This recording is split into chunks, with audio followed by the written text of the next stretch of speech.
Within 10 minutes, Oh, she went man. silent, sinking with its entire crew of 326 men. In anticipation of the Alright, let's continue this reaction. Had a Yamato pause. was a relatively diminutive light cruiser in comparison to its US counterparts. It carried the hopes of a naval force bristling with the destructive power of its Type 93 Long Lance torpedoes. Bro, what? Accompanying Yahagi were 8 destroyers drawn from the depleted ranks of the Japanese fleet. These destroyers, a mix and match of diverse classes and configurations, represented the attrition of 120 of its comrades throughout the war. Wow, As the dude. force progressed, the Asashimo fell behind, hoisting an engine casualty signal. The crew on the Yahagi saw this as a foreboding omen, as the destroyer fell astern of the main column advancing. At 10 a.m., the commencement of offensive operations unfolded as Task Group 58.1 and Task Group 58.3 No, these orchestrated a coordinated this aerial animation, assault, man. Oh, I love unleashing this a animation. 280-plane strike wave comprised of 132 fighters, 50 bombers, and 98 torpedo planes. Rear Admiral Jocko Clark commanded Task Group 58.1 aboard Hornet, leading a composite force comprising Hancock, Bennington, Belleau Wood, and San Jacinto. Simultaneously, TG 58.3, commanded by Rear Admiral Frederick Sherman aboard Essex, marshaled the assets of Bunker Hill, with Mitcher on board Bataan and Cabot. Wow. Hancock, for reasons undisclosed, Freaking out. 4 aircraft carriers versus 1 super battleship. Freaking initiated a out, delayed dude. launch of its 53-plane strike. This untimely departure resulted in the mission's failure to locate Yamato in the obscured conditions, reducing the overall first strike to a complement of 227 aircraft. 200? It's a By 10:14, the Freaking Yamato hell, force registered the man. presence of 2 Martin Mariner PBM flying boats and Hackleback trailing. 3 minutes later, Yahagi initiated jamming procedures on the Mariner's communications. Yet this countermeasure proved futile, as Yamato unleashed its main battery anti-aircraft shells, colloquially known as beehive shells, with a semblance to oversized shotgun projectiles. These efforts, however, proved ineffective as the Mariner aircraft adeptly evaded the assault, utilizing cloud that is cover to their impressive. advantage. That is 1 actually hour impressive. later, Yamato's radar Why are these destroyers not opening fire? Their AA. Do they not have AA? detected What is American aircraft happening? approaching them. Then, Why are they a not radio using signal their arrived from the AA? Asashimo. They were under attack. The first bombers launched their assaults against the helpless destroyer. She engaged enemy planes, but bombs and torpedoes caused critical damage.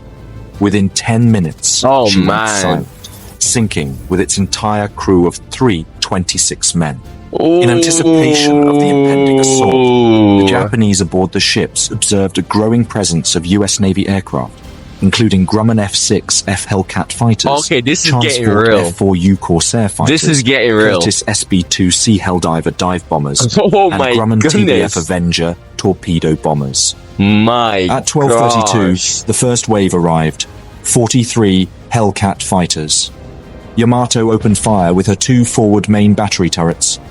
Guns roared as she launched her Sanshikiden shells. Then, the first aircraft attacked. Despite the strong armament of the Yamato, the American air assault proved highly effective. The Japanese anti-aircraft guns launched a barrage of fire. Initially assumed to be unparalleled, they failed to impede the agile maneuvers of the zigzagging American planes. The skies Okay, this is something that I want to say, bro. These guns are good. These guns are good, but the humans, guys, the humans using them, can they really match that? Probably not. You see, all of these weapons, all of these super modern technologies, but if the human using it can't wield it, it's no good. And most of the time, yes, these people will be trained, but when you're actually like in the moment, I'm not even talking about just this. I'm talking about like with anything, y'all. In the moment for like something as stressful as this, that will leave a toll on you, right? Became a frenetic battleground as US aircraft initiated attack runs on the Japanese force. Bro, these aircraft Fighters armed with strafing and rockets these aircraft swiftly dismantled Japanese men are anti-aircraft useless. defenses, exposing the vulnerability of their inaccurate fire. Yeah, The real dude, challenge, this is horrible. This is so freaking horrible, my dude. however, lay in the extraordinary evasive maneuvers executed by Japanese ship captains, proving far more effective in dodging bombs and torpedoes than the seemingly intimidating anti-aircraft barrage. It was a perilous dive towards the Yamato amidst a barrage of enemy fire. The sky was filled with colorful flak bursts, and the planes faced the challenge of avoiding collisions in the crowded airspace. Bro, blows my mind how people freaking people join the Air Force then and do this. Then again, I knew an Aussie fella, bro. I think he was joining like a merchant marine or something, and I was like in a chat like call with him, right? And he was just casually talking about like the risk and whatnot. And just casually being like, "Oh yeah, I might die from this. This is a good chance that this and that could happen to me." I'm like listening to this guy. I'm like, what in the world? Like, it blows my mind how some people are just built for this type of things, man. Freaking hell, let's continue. Despite the chaos, the American planes, jinking to evade gunfire, pressed on, dropping torpedoes from a mere 500 feet above the water. Helldivers from Bennington and Hornet orchestrated a coordinated assault from Yamato's port side, navigating through a storm of near misses. At 12:40, two 1,000-pound armor-piercing bombs found their mark. One detonated in the crew's quarters, while the other struck near the aft command station, inflicting significant damage and allowing water to flood in. The aftermath included the loss of an air search radar, the aft secondary gun director, multiple gun mounts, and a devastating fire that claimed most of the crew in the after secondary 6-inch gun. Oh, damn! The toll on the defending gunners was severe. In this onslaught, one Avenger and one Helldiver succumbed to enemy fire, while 3 torpedoes were launched. Evading 2, Yamato was hit by the third, causing a rapid intake of 2,235 tons of water. Swift counter-flooding efforts, however, managed to restore balance. Okay. Meanwhile, the light cruiser Yahagi tried to divert attention away from Yamato. At 12:46, a direct torpedo hit in the engine room rendered her immobile. Well, with the entire engine room. Well. I mean, you got the attention that you want. Succumbing. That's all I can say. Attempts by the destroyer Isokaze to rescue Rear Admiral Kimura proved futile as she faced a barrage of bombs. Simultaneously, other Japanese destroyers fell victim to the relentless US assault, with Hamakaze disabled by subsequent torpedo hits, while Suzutsuki lost her bow to a 500-pound general-purpose bomb.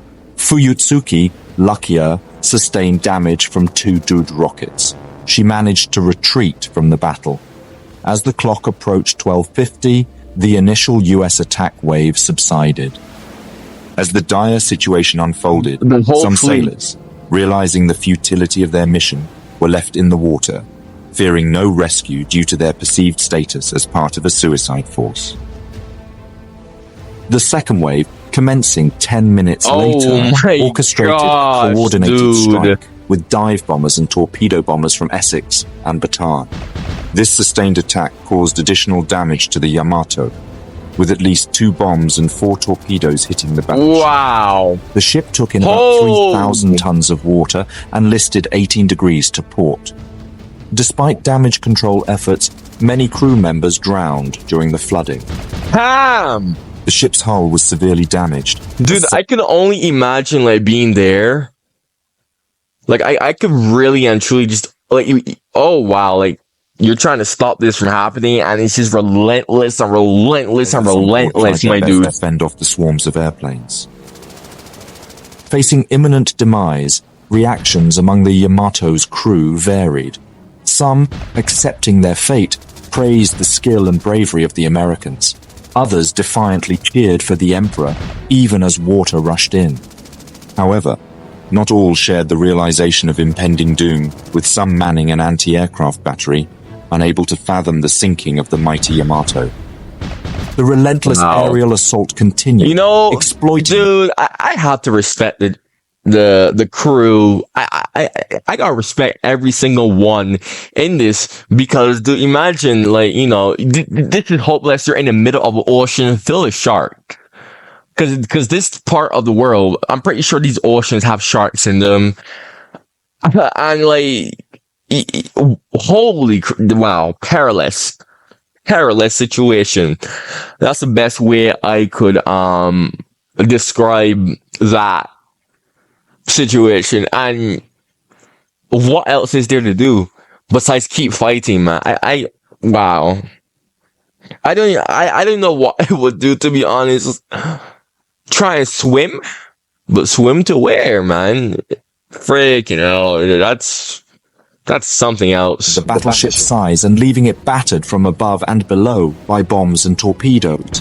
Finally, after sustaining many hits and being severely damaged, Hamikaze sank, losing 145 crewmen. The Japanese were powerless against the constant onslaught.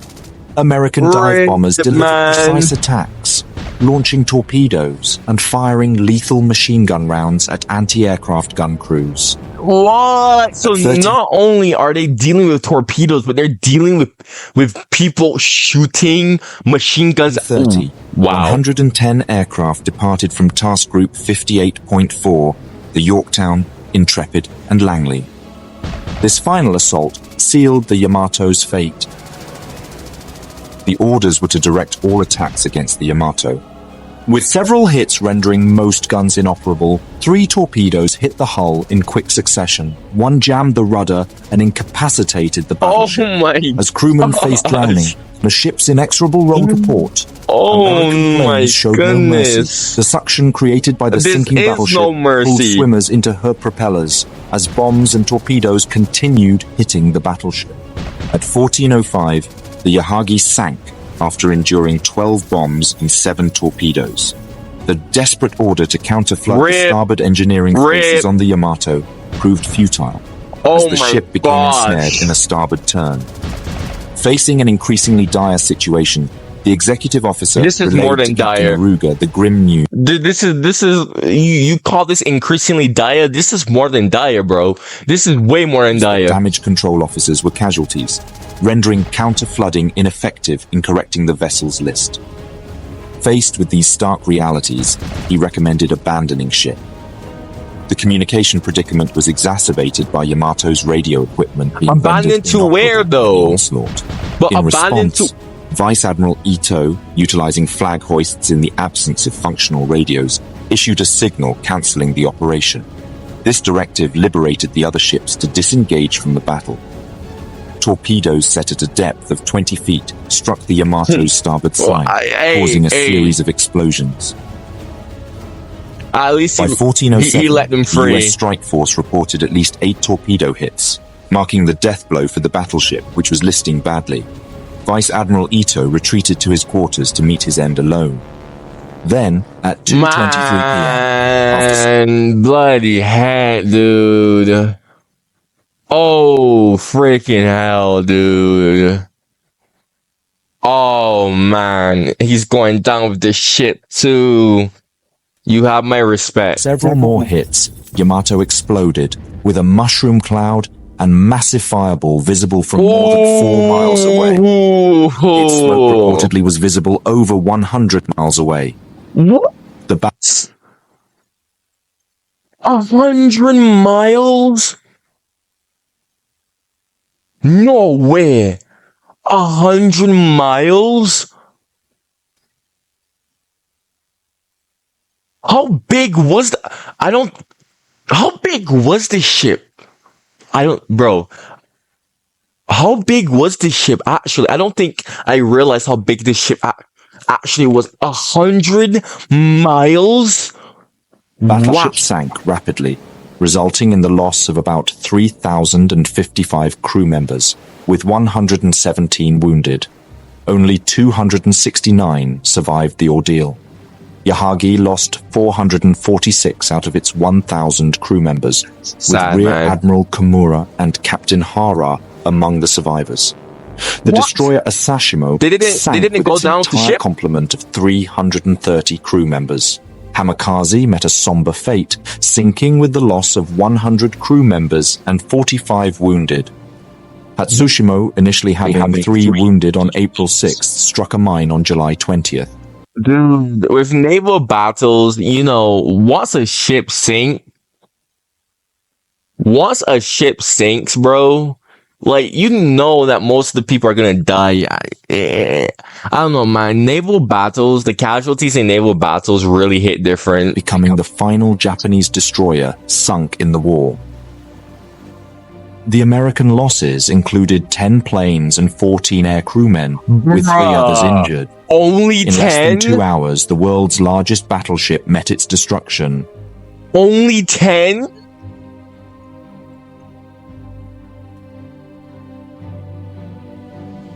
The sinking Yamato marked the end of the battleship era in naval warfare. The once mighty Imperial Japanese Navy had suffered a final defeat, and the significance of battleships in modern naval conflicts had come to a close. Posthumously, Ito was promoted to full admiral, and Aruga to vice admiral. The war would last for several more months until the United States used a secret weapon on the Japanese towns of Hiroshima and Nagasaki. A bit inaccurate. Thank you very much for watching this video. Please leave a like, it really helps out the channel. If there is a topic, battle, or person you would like to know more about, let me know your thoughts in a comment. I would also like to thank all my patrons. Was excellent. That was excellent. Gotta watch more naval battles. Thank you for watching the video. Check out these videos that are apparent on your screen. Check out my Patreon if you want to support me. If not, if you can't support me on Patreon, just leave a like on the video. It's harmless. Takes 1 second. Doesn't do nothing, guys. It's literally like nanosecond. Check out my other history reaction on my channel. I have many lovely reactions that you will probably like if you enjoy history, such as myself. And goodbye.